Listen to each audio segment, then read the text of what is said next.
Hello everyone, welcome to my channel. Please subscribe, like and share with your friends. So today we'll be cutting the basic bodice. I hope you will like this tutorial. Okay, so I've inserted my vertical measurements, which as you can see, the shoulder, the chest line, the waistline and the hip. So I'll be using a standard neck width and neck depth of 3 inches. You can always change it up if you want. If you want a longer neckline or a deeper neckline, you can adjust it. This is just the basic measurements that we'll be using. So we'll square that up with our ruler.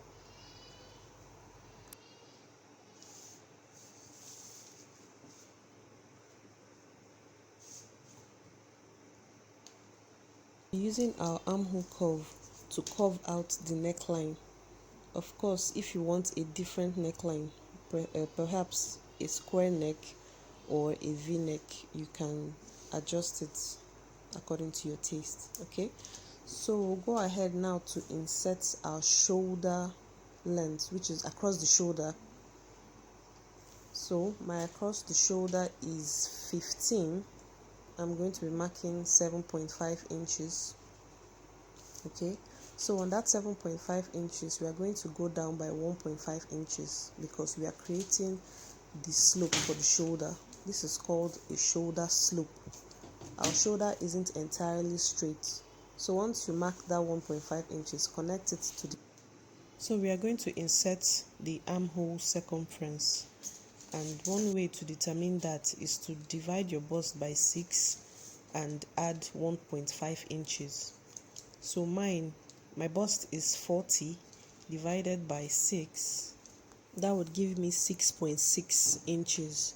So by the time I add 1.5, I would have 8.1 inches. So I just approximate that to 8.5. Okay. So we would square up the dots and we are going to mark the midpoint of our armhole in order for us to insert the curve for the armhole.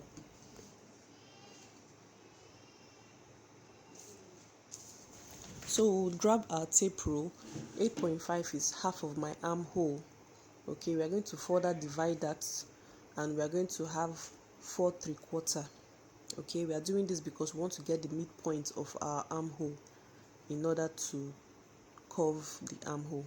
Okay, so as you can see, I've inserted 4 3/4 and we'll be going into the bodice by half an inch.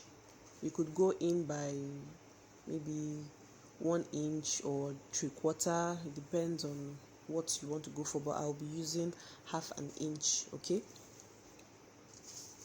so we are going to connect the dots, the lines, and we would have our armhole curve.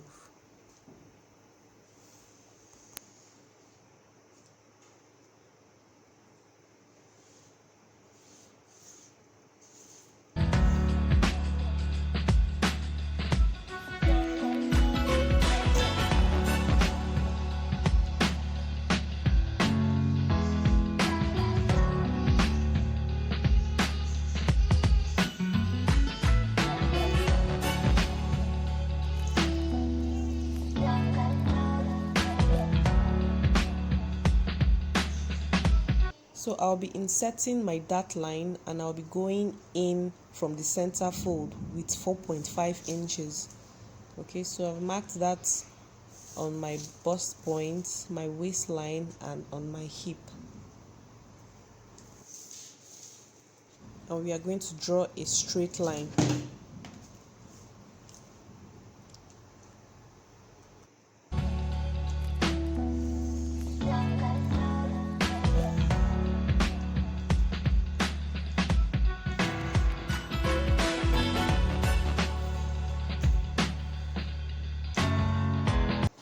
Okay, so we are going to determine the length of our dart. Okay, so on the bust point, we'll be coming down by 2 inches, and on the hip line, we're going up by 2 inches. And on the waistline, we'll be taking half an inch on both sides, making a total of 1 inch for the dart.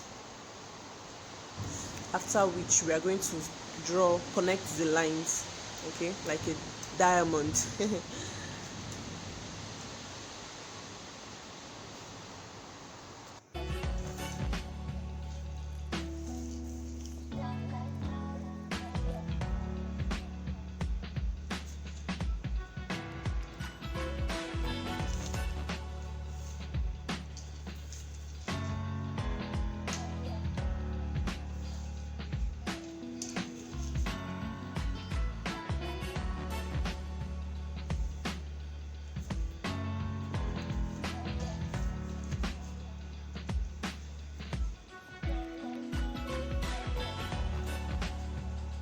So I'll go ahead to insert the circumference of my bust, waist and hip. My bust is 40 divided by 4, which will give me 10, plus 1 inch for sewing allowance. And on the waist, mine is 36. Remember, we are going to sew in that dart there, which is 1 inch. So 36, which is my waist, normal waist measurement, plus 1 inch of the dart, because we have to replace it, and then 1 inch for the sewing allowance. So on the waistline we are adding 2 inches for allowance. Okay, then on the hip line you will notice the dart didn't get all the way to the hip, so we are just going to add 1 inch like we did on the bust line. So we are going to connect the lines now.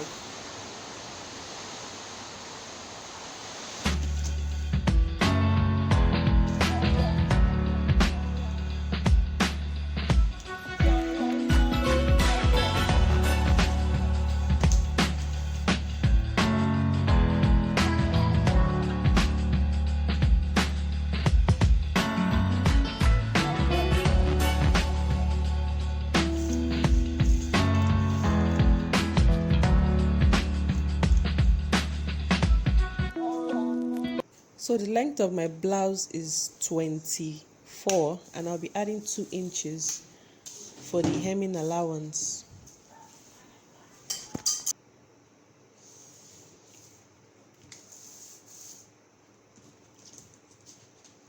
And then I'll just extend the hip curve.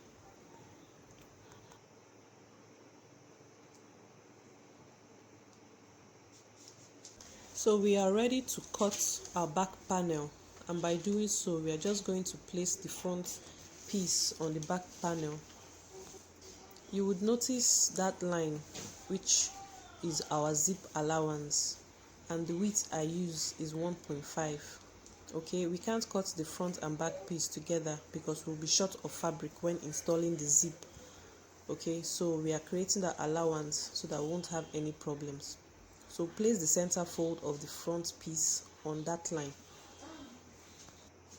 So you can choose to retain the same neck depth, or you can make the neck of the back to be lower or higher than the front. So that totally depends on you. So I'm just using 1 inch to cut the back neck. Okay.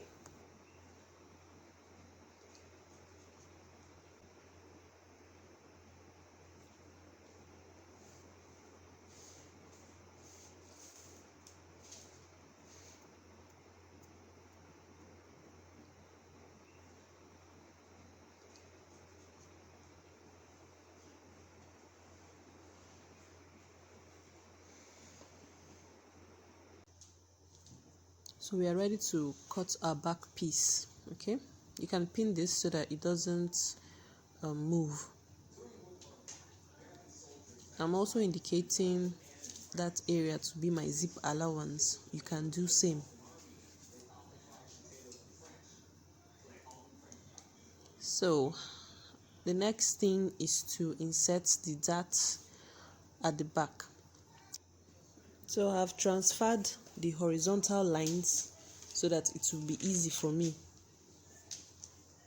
So next thing is to come down by 2 inches from the chest line and 2 inches upwards from the hip line, just like we did on the front panel. Okay, and then we are taking 1/2 inch on both sides, and then we are going to connect the dots.